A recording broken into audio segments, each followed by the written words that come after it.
What's happening, guys? I'm Dan. Welcome back to the channel. Today, you guessed it, we're diving back into more craft beer coming from Drekker Brewing Company out of Fargo. So I've had a couple Drekker beers at this point in time. They are very good. There's a lot of hype driven behind these beers. I like to investigate and try these new ones every time I see them dropped into Northern Michigan distribution. So shout out to M4 and Jason Hopwarden of the North for bringing this into Northern Michigan distribution. Wouldn't be able to get these beers without them. So it's cool that we have access to these guys. But again, disclaimer, you're going to pay for it. It's a quite pricey beer. This is coming in at $21 a 4-pack at this point in time. So what do we have? We have Doubly Blessed, a double IPA, clocking in at, let's see, can I find it? I feel like I always have a hard time finding their ABV on these cans.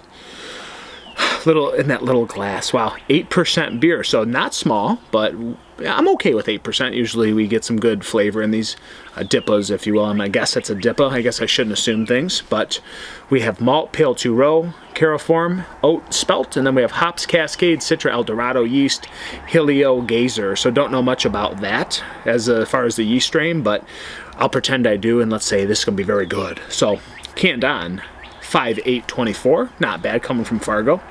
And today is June 14th, so a little over a month old. That's okay. And we see new Drekker beer. We're going to drink it. We're going to review it, break it down, see what it's about. Let's get it into a glass, guys. Hope you're doing well. I am after work beering right now. I feel like as summer goes on, look at this light. It's still pretty light out here at 9 o'clock. Time of recording, 9 p.m. So as I pour it, she's hazy. She's a hazy baby. Look at that. Sexy beer alert. So, Doubly Blessed. I'm very blessed for drinking this. Look at that. That's just shaded sunset lighting right now, and you can tell it's a haze bomb. Really good carbonation streaming to the top. Bright white fluffy head. Not too compacted, but it is sitting nicely on the top there. I don't have to go into too much detail. You guys have two eyes. If you don't, I can explain it. It's yellow. It's orange. It's a little bit of like pineapple juice combined into one color of stream here. So a stream of color, rather. Am I dyslexic? Maybe. Dyslexic, maybe? Maybe. Okay, anyways, let's go to an aroma.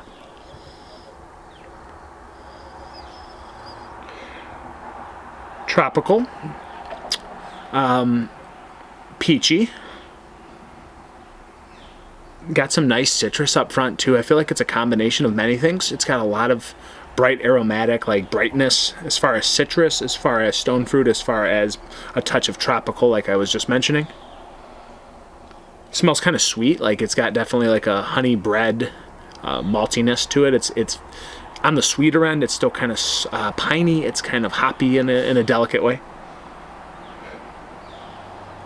It's like not over dramatic, but you can tell it's got a great hop profile, if that makes any sense. I feel like there's a lot of good things going on in here that blend well together, so you're not getting like extreme one direction of hop descriptors. I feel like it's just a blend of, again, citrus, maybe a little bit of stone fruit, and then, you know, I'd say the least amount may be tropical, but let's investigate. Let's get our tongue on this sucker, and let's get this Doubly Blessed in the mouth. Cheers. What a juice bomb. Wow. Freaking juice bomb, dude. What a great mouthfeel. That's like one of the juicier beers I've had in a minute. It's kind of creamy. It's got some decadence to it. Again, a little bit of that hoppy sweetness without being too bombarded on the palate. Like it's not overly sweet that it would like degrade the taste and it'd wear on your palate. It's like OJ. It's like creamy grapefruit. It's like creamy tangerine. I get, again, creamy peach. So again, it's a combination of many things. A little bit of mango, a little bit of tropical vibe going on in here. But again, the citrus and like stone fruit is the most prominent thing combined together into one sweet, creamy pull every time you drink it. Wowzas. That is juicy. Juicy, juicy.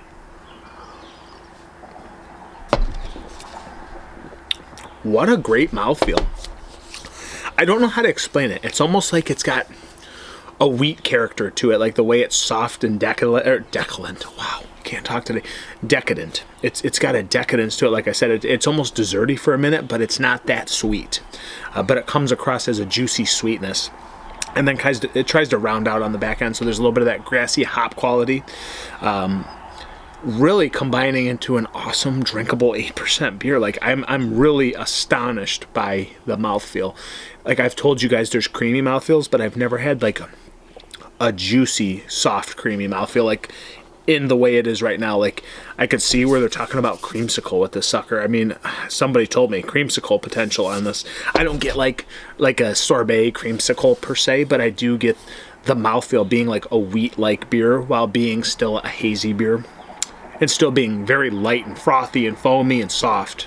Really, really crazy mouthfeel. Like, I ate for that, man. I don't know what to say about that.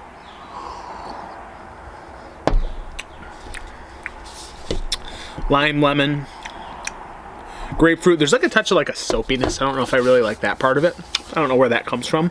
But again, there's a dryness and there's a soft piney grass finish of this beer. Again, it is sweet and juicy, but it rounds out really well in the back end. It's not that overly cloyingly sweet. It's good. I'm gonna leave it there. I don't know if it's just like this yeast strain. Oats. I mean, they're using oats, so I guess that explains maybe that soft, decadent mouthfeel. Pale 2-row. There's just a lot of goodness going on here. It's just a really good brewing technique all the way through, front to back. It's fantastic. It's really cool. Goes down so easily. And as I drink it, it like dries out on the back end more. It's starting to get like less juicy as I drink it, if that makes any sense. But again, the mouthfeel, fantastic. I like this. Like I feel like it could be a touch better. I feel like there could be a little bit more fruity brightness that sticks with it. I feel like it fades a little bit as it tries to round out on the back end.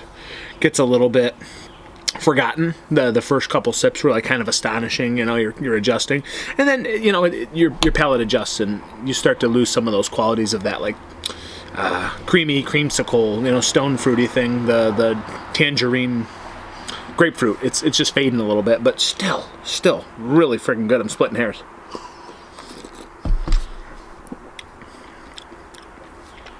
Again, like a soapy grassiness, though. There's something about it that I'm not fond of.